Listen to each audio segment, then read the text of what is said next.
Skema mematikan John Hartman, FIFA Series jadi ajang percobaan. Sinyal tegas John Hartman seleksi punggawa Garuda. Momen krusial John Hartman sambangi ruang ganti Persib. Rapor 3 pemain obrol timnas Indonesia. Assalamualaikum warahmatullahi wabarakatuh. Salam olahraga. Jadi kembali lagi saya mereaksi channel YouTube Garuda Space dan Garuda Space mengabarkan ke kita ya, yang salah satunya adalah momen krusial John Hartman sambangi ruang ganti Persib Bandung. Yang kedua, rapor 3 pemain abrol timnas Indonesia. Yang selanjutnya John Hartman seleksi punggawa Garuda, dan yang terakhir skema mematikan John Hartman. Coba kita saksikan bersama ya. Pelatih baru timnas Indonesia, John Hartman, membuktikan bahwa ia bukan tipe pelatih yang hanya duduk manis menunggu laporan.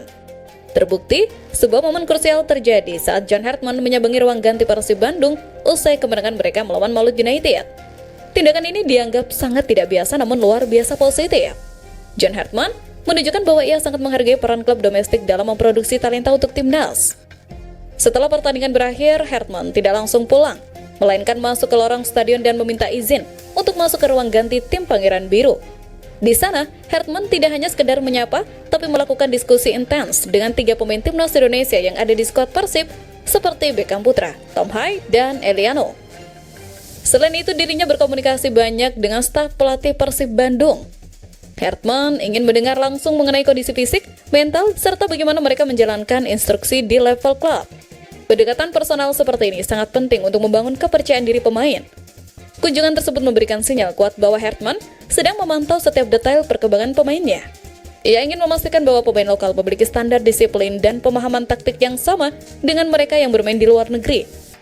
Momen di ruang ganti Persib ini menjadi bukti kecerdikan Hartman dalam melakukan pendekatan sosiologis kepada pemain, memastikan bahwa hubungan antara pelatih nasional dan pemain klub tetap harmonis dan penuh rasa hormat. 1. Kevin Dix. Setelah absen dalam 2 laga karena cedera kepala, Kevin Dix akhirnya diturunkan kembali saat Borussia Mönchengladbach menjamu Bayer Leverkusen pada pekan ke-21 Bundesliga di Borussia Park. Pada laga tersebut, Dix kembali menjadi starter dan tampil penuh selama 90 menit di atas lapangan. Aksinya antara lain melepas 1 tembakan, 5 kali melakukan defensive contribution, 1 kali tackle, 3 sapuan, 1 intercept, dan 8 recoveries. Oleh FootMob, pemain berusia 28 tahun itu mendapat rating 7,1.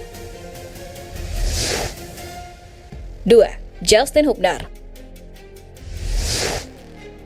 Bergeser ke Liga Belanda atau Eredivisie pekan ke-22, Fortuna Sittard yang diperkuat bek timnas Indonesia Justin Hubner dipaksa bermain draw oleh tamunya Sparta Rotterdam. Bermain di kandang sendiri, Fortuna Sittard hanya mampu bermain 2-2 dengan tim tamu. Justin Hubner kembali menjadi starter dan tampil penuh selama 90 menit. Sepanjang laga, ia melakukan 14 defensive contribution, 4 kali umpan di sepertiga lapangan, 2 kali tackle, 9 sapuan, 3 intercept, dan 5 kali recoveries. 1 kartu kuning ia dapatkan pada menit ke-83. Hubner memperoleh rating 6,8 oleh FootMob dalam laga ini. 3. Oleh Romney.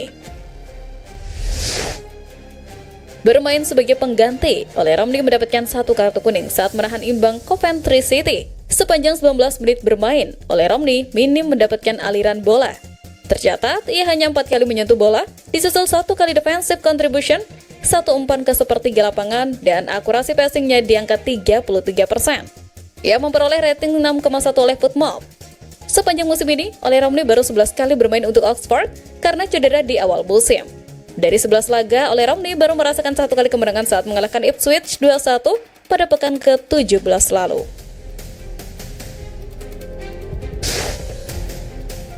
Timnas Indonesia memasuki fase krusial menuju Piala Asia 2027 dan rangkaian agenda internasional 2026.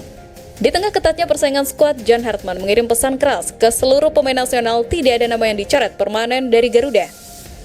Bahkan, pemain yang jarang dipanggil sempat menghilang atau merasa berada di luar radar pelatih semuanya masih punya peluang. Pesan tersebut datang tepat saat timnas Indonesia bersiap menghadapi FIFA Series, Piala AFF 2026, dan sejumlah FIFA Matchday yang akan menjadi fondasi seleksi menuju target jangka panjang. Hartman secara terbuka memetakan fungsi setiap turnamen. Sebagai contoh, FIFA Series diproyeksikan sebagai ajang untuk pemain inti dan tulang punggung tim. Sebaliknya, Piala AFF 2026 justru dilihat sebagai ruang eksperimen terukur. AFF bukan sekedar turnamen regional, melainkan uji nyali bagi lapisan kedua dan calon kejutan. Bukan cuma skill, Hartman cari pemain lapar. Lebih dari taktik dan teknik, Hartman menegaskan satu hal yang tak bisa ditawar, mental bertarung. Ia secara eksplisit menantang pemain yang belum mendapatkan kesempatan untuk tampil habis-habisan. Pernyataan ini menjadi proof of involvement bahwa proses seleksi timnas Indonesia tidak berbasis reputasi semata. Hartman ingin pemain yang benar-benar siap berjuang dalam proyek jangka panjang. Pendekatan Hartman konsisten sejak hari pertama. Ia aktif memantau pemain Liga 1, menyambangi stadion, hingga mengunjungi klub-klub Eropa untuk melihat langsung kondisi pemain Indonesia yang berkarir di luar negeri. Dengan sistem pemantauan terbuka dan kompetitif, regenerasi skuad Garuda kini jauh lebih realistis. Tidak ada zona aman, tetapi juga tidak ada pintu yang tertutup. Sebanyak 27 pemain akan dipanggil John Hartman untuk menghadapi ujian perdana di FIFA Series 2026. Banyak yang bertanya-tanya, seperti apa sebenarnya gaya main yang akan diusung pelatih asal Inggris ini? Prediksi starting 11 skuad Garuda di tangan Hartman menunjukkan kecenderungan pada formasi yang sangat agresif, namun tetap seimbang di pertahanan. Melihat rekam jejak Hartman di level internasional, formasi 3-4-2-1 dinilai sebagai opsi paling realistis. Di posisi penjaga gawang, persaingan mengerucut pada Emil Audero dan Martin Paes. Namun, performa Audero bersama Cremonese di Serie A membuatnya unggul tipis. Kiper kelahiran Mataram itu telah mencatat 19 penampilan dengan 6 clean sheet, menunjukkan konsistensi di salah satu liga paling kompetitif di Eropa.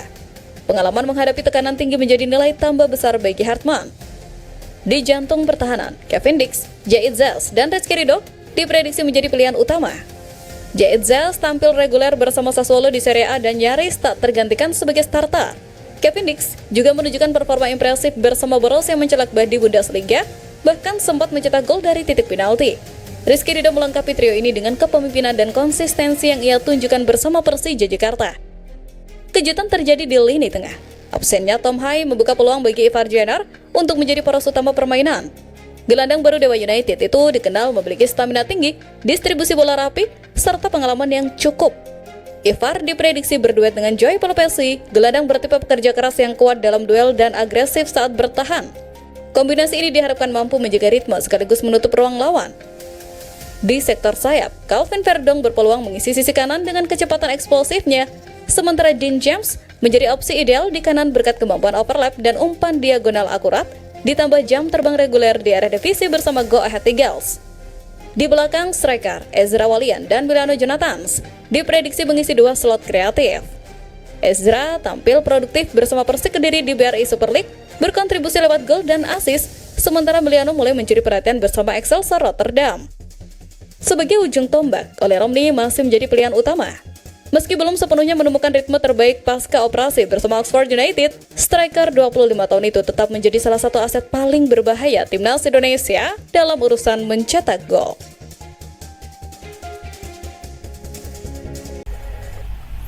Oke, itu saja untuk video saya saat ini. Nantikan video saya selanjutnya. Sampai jumpa.